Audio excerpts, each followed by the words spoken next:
శిక్షణ జ్ఞాపకాలు మనసులో మెరిసిన తర్వాత అర్జునుడు తన ప్రయాణాన్ని కొనసాగించాడు. చీకటిలో ఒక మహారాతి ఫలకం వెలుగుతూ కనిపించింది. ఆ ఫలకం మీద విచిత్రమైన మంత్రలిపులు చెక్కబడి ఉన్నాయి. అకస్మాత్తుగా ఆ ఫలకం నుండి ఒక ఆత్మాకృతి బయటకు వచ్చింది. అది పూర్వపు యోధుని ఆత్మ. ఆ ఆత్మ మాట్లాడుతూ, రహస్య ఖడ్గం ఒకప్పుడు రాజ్యాన్ని రక్షించింది, కానీ దానిపై శాపం పడింది. ఆ శాపాన్ని భంగం చెయ్యగలవాడు ఒక్కరే, అది నువ్వే అర్జున అని అంది.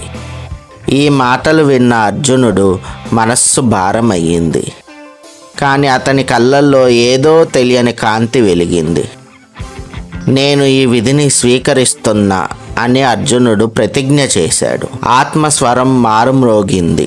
నీ నిజమైన పరీక్ష ఇప్పుడే మొదలవుతుంది అర్జున అని అంది.